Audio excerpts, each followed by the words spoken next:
Graça e paz, irmãos. Boa noite. Outra vez nós nos encontramos diante da palavra do Senhor, tendo o rico privilégio de compartilhar mais uma vez uma porção da palavra do Senhor. Dessa vez a gente tem tido a graça dada por Deus de estudar juntos o livro dos começos, o livro de Gênesis, que é sempre uma história enriquecedora, tem algo a nos acrescentar, sempre um detalhe ou outro do texto traz algo mais para a nossa vida, embora sejam histórias conhecidas, a gente tem sim sempre que aprender, e como a própria palavra do Senhor diz, ela se renova todos os dias, cada vez que a gente lê, Deus traz algo novo ao nosso coração e aplica à nossa vida algo que se renova, que a gente pode colocar no nosso dia a dia e ser abençoado por isso e também abençoar a vida de outros. Então, vamos mais uma vez aprender com a palavra do Senhor, irmãos. Eu quero convidar vocês, antes de nós passarmos para o texto propriamente dito, nós orarmos ao Senhor, pedir a Ele que nos auxilie, nos oriente nesse estudo da palavra de Deus, que embora seja curtinho, sempre é rico e enriquecedor. Então vamos orar, irmãos, vamos invocar o nome do Senhor. Santo Deus, nós te pedimos que seja conosco mais uma vez, Deus, durante esse estudo da Tua palavra, Pai, que no nome de Jesus nós venhamos aprender contigo, Espírito Santo, que aquilo que o Senhor deseja nos ensinar seja por nós compreendido, Senhor, e também guardado no nosso coração. E também, Senhor, levado ao nosso dia a dia, Deus, a fim de que nós possamos, com isso, alcançar outras vidas, com isso, dar melhor testemunho de Ti, Deus. Fala conosco, ensina-nos, ó Espírito Santo, nós te rogamos assim e te agradecemos antecipadamente, porque sabemos que o Senhor sempre nos tem abençoado. Nós fazemos essa oração em nome de Jesus. Amém?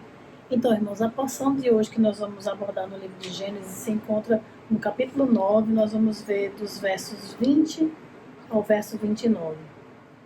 Essa história, ela se passa depois que já aconteceu o dilúvio, depois que Deus faz a sua aliança com Noé, e a família de Noé começa a ter uma nova vida, na realidade. Aqueles últimos seres humanos, os que foram salvos, que permaneceram pela graça de Deus nessa terra para repovoá-la, começam a viver novamente diante de Deus, a reaprender os caminhos do Senhor, a caminhar novamente diante dele, a terem uma nova vida depois de toda a tragédia que eles presenciaram e da qual escaparam.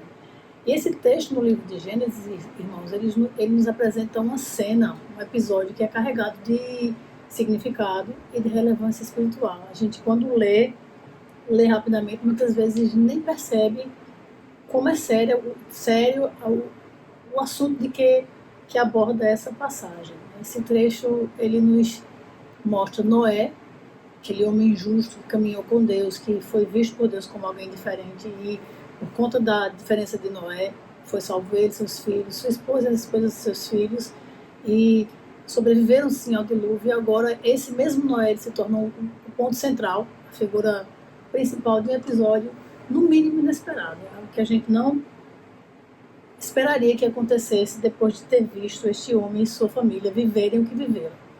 Após o dilúvio, irmãos, como eu falei anteriormente, a vida continua, aquelas pessoas tiveram que reaprender a viver, tiveram que voltar ao seu cotidiano, tiveram que descobrir suas rotinas, atentar para novas tarefas e recomeçar. Se inicia uma nova fase na vida daquelas 8 pessoas e também, obviamente, porque eles foram os últimos que restaram na vida da humanidade. Uma história nova, né? Zerou a conta e recomeça assim. Mas, irmãos, em fase velha ou fase nova, todos nós estamos sujeitos a tropeço. A gente hoje acerta, e porque somos humanos e porque somos inclinados ao pecado, nós nascemos em pecado. O acerto de hoje não garante que amanhã a gente acerte novamente. A gente é muito mais inclinado a fazer aquilo que desagrada a Deus, a tropeçar. E é infelizmente isso que acontece na vida de Noé. E o pior é que quando a gente tropeça, e também a gente vai ver que foi isso que aconteceu com Noé, é muito mais fácil tropeçar naquilo que é corriqueiro do que naquilo que é esporádico, naquilo que acontece de vez em quando. Noé, ele era um homem, como as pessoas daquela época eram, um homem do campo, né? Um homem que, sem essas tecnologias que nós temos hoje, sem o conhecimento que nós temos hoje. E neste recomeço, Noé volta às suas funções cotidianas, aquilo que se faz normal, as coisas que ele já conhecia. Ele, no seu cotidiano, aquilo que estava dentro do seu conhecimento, plantou a vinha. Ele volta a ser um agricultor. Ele, plantando a vinha, ele colhe, colhendo a vinha, ele vai fazer o produto, que é o vinho. E por conta desse produto, Noé se embriaga. E essa embriaguez cobra dele e traz para a família dele situações que são difíceis. Então eu quero convidar os irmãos a lerem a passagem comigo, para logo em seguida a gente observar e aprender algumas coisas com ela. Gênesis 9, do 20 ao 29, assim nos diz a palavra do Senhor.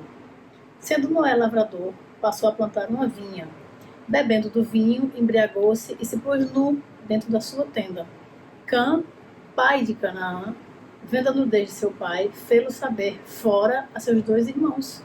Então Sem e Jafé tomaram uma capa, puseram-na sobre os próprios ombros de ambos e, andando de costas, rostos desviados, cobriram a nudez do pai sem que a vissem. Despertando Noé do seu vinho, soube o que lhe fizera o filho mais moço e disse: Maldito seja Canaã, filho de Cã, o que viu a nudez do seu pai, seja servo dos servos dos seus irmãos. E ajuntou: Bendito seja o Senhor, Deus de Sem, e Canaã lhe seja servo. Engrandeça Deus a Jafé, e habite ele nas tendas de Sem, e Canaã lhe seja servo. Noé, passado o dilúvio, viveu ainda 350 anos. Todos os dias de Noé foram 950 anos e morreu. Então, como a gente vê, Noé aqui tropeça. Ele planta uma vinha e bebe do seu produto, mas ele bebe além da conta, bebe a ponto de se embriagar. E suas ações, as ações de Noé, as reações dos seus filhos àquela ação, a atitude que ele teve, revelam muito, tanto sobre o caráter humano, quanto sobre até mesmo a soberania divina. Como a gente viu aqui, Noé, ele pronuncia tanto bênção quanto maldição. Bênçãos e maldições estas que afetariam o destino de seus filhos, e dos filhos de seus filhos, inclusive. Noé, ele amaldiçoa a linhagem de Canaã. Como eu mencionei, Canaã, filho de Cã, que é o filho que justamente viu a nudez de seu pai. E, por outro lado, ele abençoa as linhagens de Sem e de Jafé, que são os filhos que escolheram tratar o pai de um modo mais respeitoso, não viram a nudez dele. Esse episódio ele mostra pra gente a seriedade de nossas ações, a seriedade de nossas palavras e revela pra gente, no mínimo, 3 lições importantes que nós podemos atentar, para as quais nós podemos atentar e colocar em prática na nossa vida. E a primeira delas, irmãos, ela é muito óbvia. É a responsabilidade pelas ações e as consequências que nossas ações têm e trazem para nós e para os que estão ao nosso redor. Noé, ele plantou uma vinha, até aí normal. Noé bebeu o fruto daquela vinha, né? Do produto daquela vinha ele usufruiu, e até aí normal, só que Noé passou da conta. Ele se embriaga, e a gente vê que aqui já no início essa atitude ela é reprovável. Ela é reprovável, inclusive, de maneira muito explícita na Bíblia. Por quê? Porque ela deixa aquele que assim faz vulnerável, sendo controlado por outra coisa. Você fica irracional, você fica sem conseguir dar conta de si mesmo. Efésios 5,18, o famoso versículo muito conhecido: não vos embriagueis com o vinho, no qual há dissolução, e há, mas enchei-vos do Espírito. Se você quer se deixar controlar por uma coisa que não é você, que seja o Espírito Santo. É a escolha mais sábia e mais inteligente a ser feita. Até porque é alguém que vai fazer escolhas melhores do que as que você faria. Se alguém tem que escolher por mim, que seja Deus, que faz as escolhas perfeitas. Mas aí Noé comete essa falha. E se torna, cometendo essa falha, vulnerável. E fica exposto. Hoje ainda, obviamente, mas naquela época, a nudez de alguém era algo intocável, sequer falável. As pessoas não conversavam a respeito disso. E a ação de Cã, ao ver a nudez de seu pai, e não só ver, ele vê e ele sai para fofocar. Ele vê a nudez e, no lugar de cuidar para que aquilo não fosse uma situação que envergonhasse seu pai, ele sai para contar aos outros. Então, a ação de Cã, de ver a nudez e de contar aos seus irmãos, revela naquele filho de Noé, no mínimo, uma postura irreverente. Irreverente quer dizer sem reverência. Alguém sem respeito, pelo menos naquela ocasião. Ele foi desrespeitoso, ele foi irresponsável. No mínimo, não foi sagaz o suficiente para perceber que aquela era uma situação que carecia de cuidado e não de zombaria. Em contraste, os outros 2 filhos, Sem e Jafé, eles demonstram, sim, respeito para com seu pai. Eles honram o seu pai, a cobri-lo, se esforçando para sequer olhar para ele. Que é uma atitude muito vergonhosa para um pai de família saber que aquilo tinha acontecido, seus filhos o tinham visto nu. Então, em contraste, as ações desses filhos, contrastando a de um com a dos outros dois, nos ensina que nossas ações elas têm consequências. E que honra e respeito, elas têm sim muito valor, são princípios que têm valor diante do nosso Deus. Em nossa caminhada cristã, irmãos, nós devemos agir com responsabilidade. Essa passagem de Noé e seus filhos parece uma bobagem, mas a gente vê no decorrer da história que não foi uma bobagem, foi algo sério. Né? Nossas atitudes elas podem gerar consequências, ainda que a gente as faça sem ponderar direito. Elas podem gerar consequências boas ou ruins. E essas consequências elas vão nos seguir e vão sim impactar a vida daqueles que estão ao nosso redor. A segunda lição que nós temos a aprender, a segunda coisa que nós temos a apoderar é também algo muito clássico e algo muito falado em nossos meios, em nosso meio de vez em quando. O poder das palavras, sejam elas bênção ou sejam elas maldição. Noé, ao acordar e perceber o que aconteceu com ele pronuncia para seus filhos tanto bênção quanto maldição. Bênção sobre a vida de dois, maldição sobre a vida de um deles. E nós temos que considerar assim, que as palavras de um pai, de alguém que tem autoridade sobre a vida de alguém que tem relacionamentos com outros, né, cujas palavras importam, de um líder espiritual, dos nossos pastores, diáconos, presbíteros, tem sim grande poder, tem sim peso e podem sim influenciar diretamente a vida daqueles que estão ao seu redor. As nossas palavras podem fazer isso, irmãos. E eu não estou falando nem de algo místico, nem de alguma coisa nesse sentido, não é isso. Porque a minha palavra tem poder que atrai alguma coisa, não é isso que eu me refiro. Eu falo de palavras comuns. Eu falo daquilo que a gente diz que pode construir ou destruir uma pessoa. Demora muito tempo para você construir, para você trabalhar na imagem que a pessoa tem de si mesma, para você ajudar aquela pessoa a se entender e funcionar bem para si, para o reino de Deus, prioritariamente, mas para destruir uma pessoa com palavras é assim, é rapidinho. E Noé, ele amaldiçoa Canaã e abençoa Sem e Jafé. E nesse agir, nas palavras desse pai, o destino desses filhos ele é estabelecido.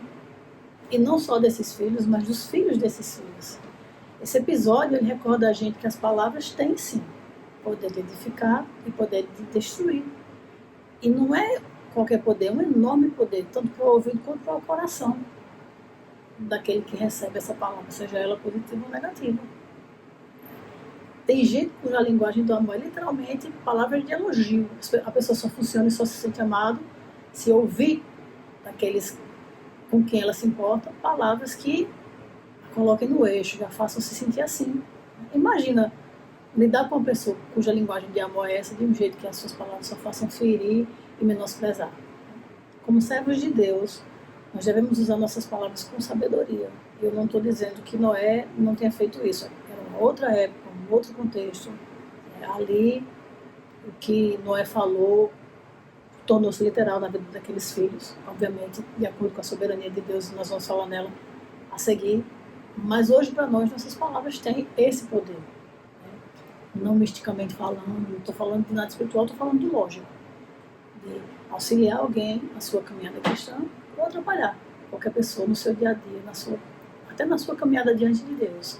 Então nós devemos usar nossas palavras com sabedoria, proferindo bênçãos, lembrando daquilo que Jesus fala, que até para o nosso inimigo nós devemos não pagar mal com mal, mas orar por eles. Então, de qualquer forma, bênçãos e não maldição, e sendo sempre cuidadoso, e isso especialmente com aqueles que estão mais perto de nós, com os nossos familiares, com os nossos irmãos em Cristo, com os nossos amigos, né? Com todo mundo, mas com quem está mais perto é mais difícil de você se policiar para falar direito com essas pessoas, e nós precisamos fazer isso. É a terceira coisa que nós precisamos considerar, nós precisamos aprender, pensar a respeito, é a soberania de Deus sobre todas as coisas. As palavras de Noé, a bênção de Noé sobre Sem e Jafé e a maldição sobre Cã e Canaã, seu filho, né, a descendência de Cã, elas evidenciam isso. A soberania de Deus e o controle de Deus, tanto com relação àquilo que é bom quanto com relação àquilo que é ruim. A bênção sobre Sem e Jafé sugere que Deus se agradou da atitude deles, da honra que eles demonstraram para com seu pai. E isso é óbvio, é um mandamento, é a honra do pai e tua mãe. Não tem nada de extraordinário nisso que a gente já não conheça, não é um segredo, é apenas uma prática que muitos esquecem de trazer para a sua vida. A descendência de Sem é chamada depois, né, de semitas. Semitas são os descendentes dele, obviamente, mas os principais semitas são os judeus. O povo eleito de Deus, Israel. Eles são os semitas, né? A linhagem de Sem, abençoado, prospera. A linhagem de Jafé prospera também. O pai diz até, inclusive, habite no meio das tendas de Sem, eles estejam unidos. Já a linhagem de Cã, através do seu filho Canaã, enfrenta dificuldade. É o povo da terra de Canaã que lá no futuro, muito depois dessa história, Israel invade e toma posse. Deus entrega a terra dos cananitas, do povo de Canaã, dos filhos de Cã, aos filhos de Sem, cumprindo a promessa, a bênção e a maldição que Noé proferiu sobre a vida de seus filhos. Essa diferença nas palavras de Noé aponta não para o poder na palavra de Noé, mas para a soberania de Deus, que permite bênção, porque Ele é o dono de toda a bênção, mas que também, pelo desígnio e pela vontade dEle, pode repreender o erro de alguém, como foi o caso de Cã, e permitir, sim, maldição. Permitir o peso da sua mão sobre a vida de uma pessoa, pessoas ou nações, inclusive. Noé, como patriarca, irmãos, ele estava apenas profetizando o caminho das gerações futuras. Um caminho que não foi Noé quem escolheu, mas que Deus já terminou, como Ele determina todas as coisas. Deus, em sua sabedoria, se utilizou das bênçãos e maldições de Noé para cumprir os seus propósitos. A gente sabe que não é a nossa vontade que prevalece, mas é a vontade do Senhor. Ele é Deus, Ele faz como Ele lhe apraz, do jeito que Ele tem vontade. E a gente sabe que a vontade de Deus ela é boa, ela é perfeita, ela é agradável. Ela funciona para que tudo coopere para o bem daqueles que amam a Deus.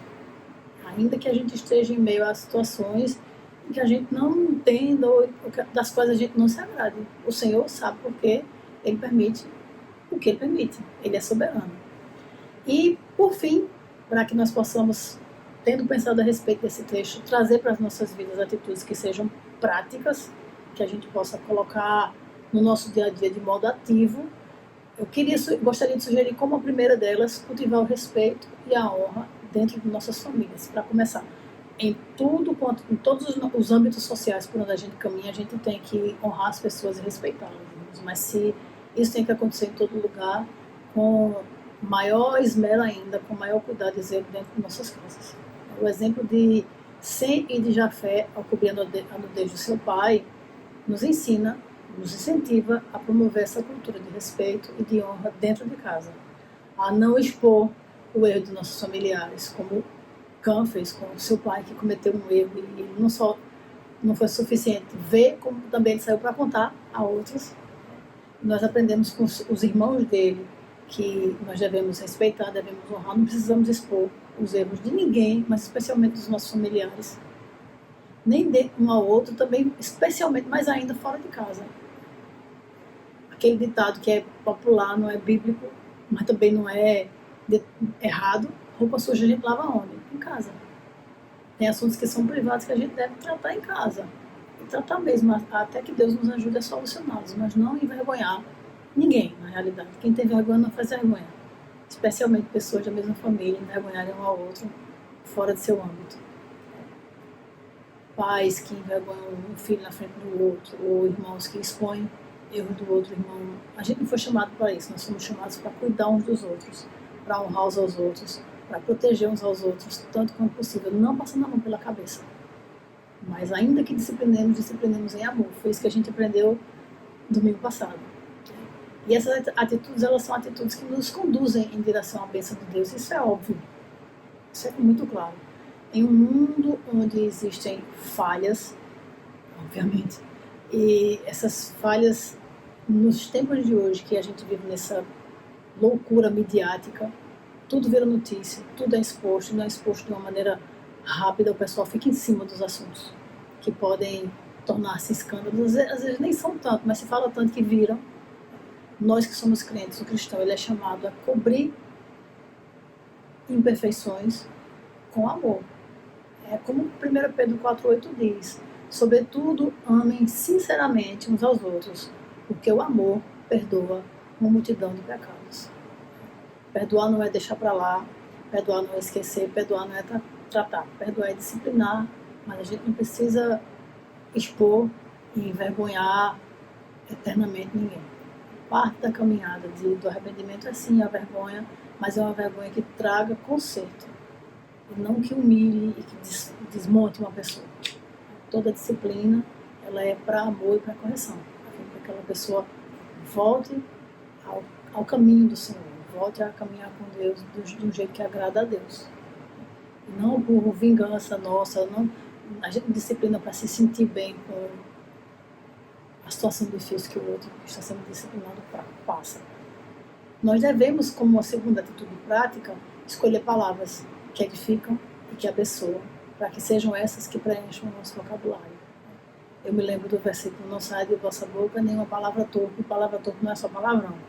Palavra torpe é toda aquela palavra que pode denegrir, destruir, desanimar, afetar alguém de alguma maneira, desconstruir uma pessoa, né?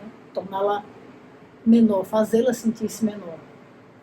Noé, ele nos lembra que as palavras carregam o poder de moldar destinos, e foi isso que aconteceu com os filhos dele.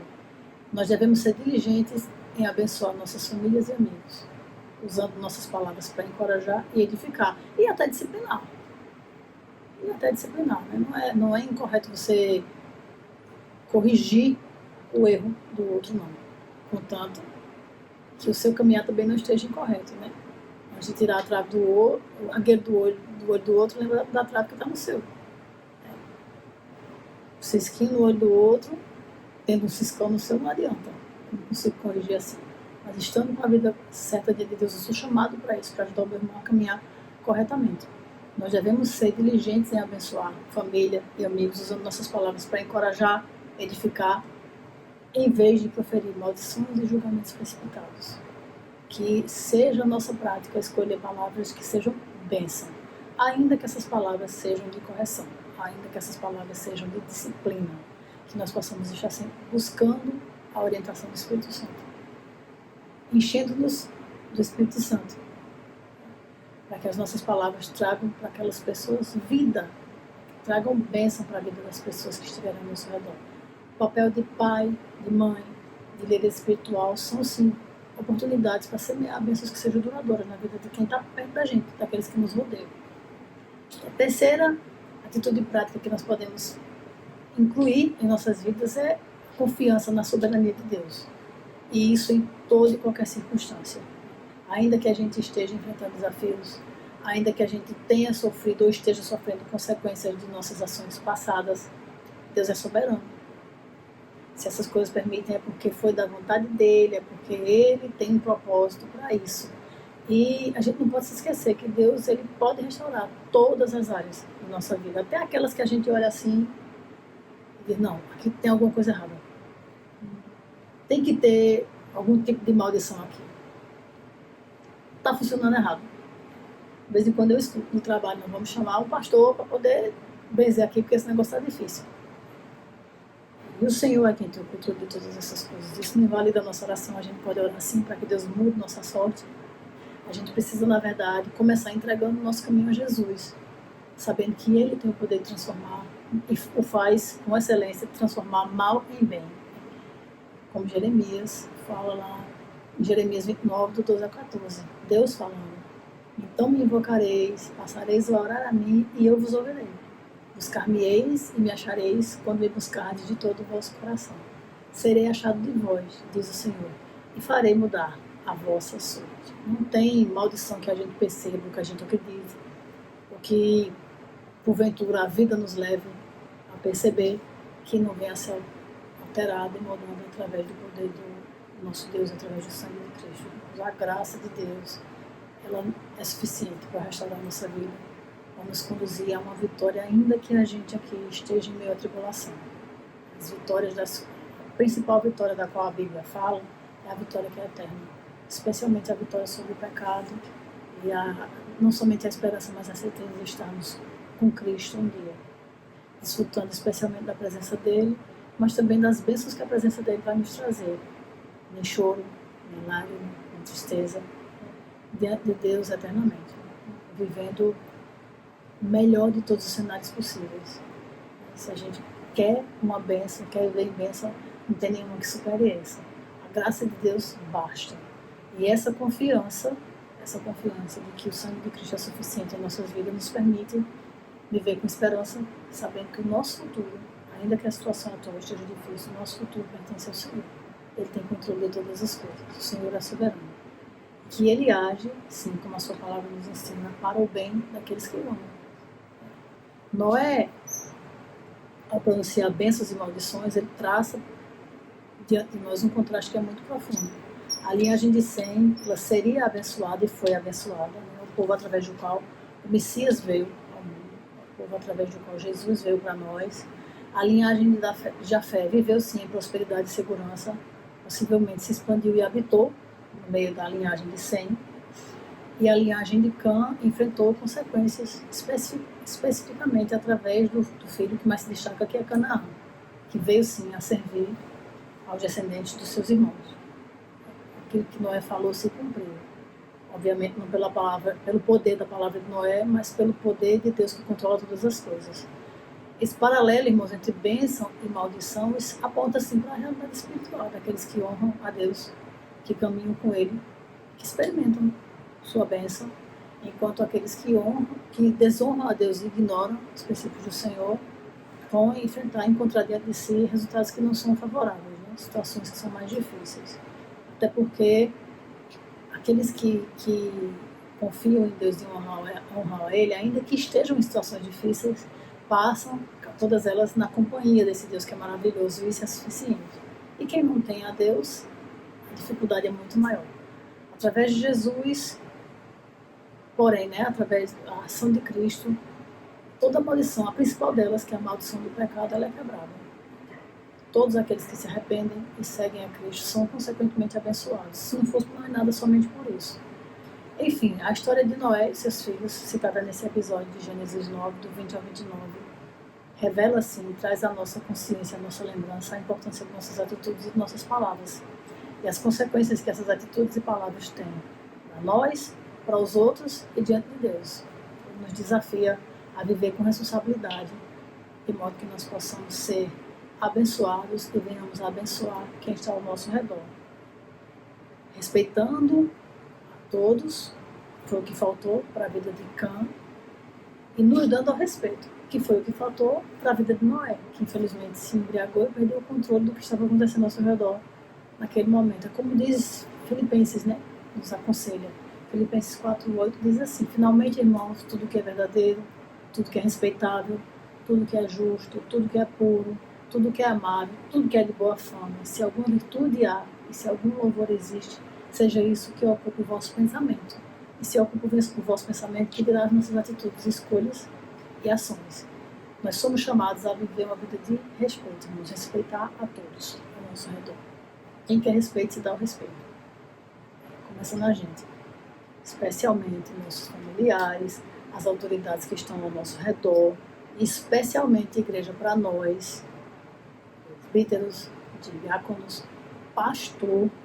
A gente não pode ignorar que esses homens foram erguidos por Deus para cuidar de homens e mulheres foram erguidos por Deus para cuidar de nós, e que a responsabilidade deles é pesada. Nós precisamos tratá-los com respeito, que nós possamos aprender com Sem e com Jafé a honrar quem merece honra, a caminhar diante de Deus em retidão, que a nossa vida venha a refletir as bênçãos de Deus nela, mas também naqueles que vierem depois de nós, porque aprenderam com esse testemunho, e que acima de tudo nós venhamos a confiar na graça redentora de Jesus Cristo, que nos trouxe da maldição do pecado para a vida eterna nele mesmo. Amém, irmãos?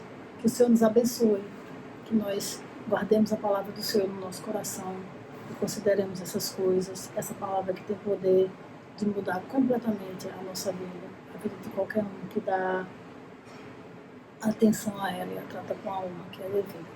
Vamos orar, vamos agradecer ao Senhor. Senhor, nós te bendizemos, te agradecemos por mais uma noite em tua presença, por mais uma vez poder ser ministrados pela tua palavra, Jesus. Nós te honramos, Senhor, nossos desejos, Pai, no intuito do nosso coração é caminhar de modo que o Senhor seja honrado com nossas vidas, de modo que nós estejamos diante de Ti a todo momento com reverência, nos lembrando sempre da Tua grandeza, Senhor, que o Senhor é soberano sobre nossas vidas, é o nosso Rei, é aquele que tem o controle de todas as coisas e que escolhe tão graciosamente, Senhor, nos tratar com tanto amor e com tanta misericórdia, Deus. Muito obrigada, Senhor. Nós te bendizemos, te oramos assim em nome de Jesus. Amém, irmãos? Paz, que o Senhor nos abençoe.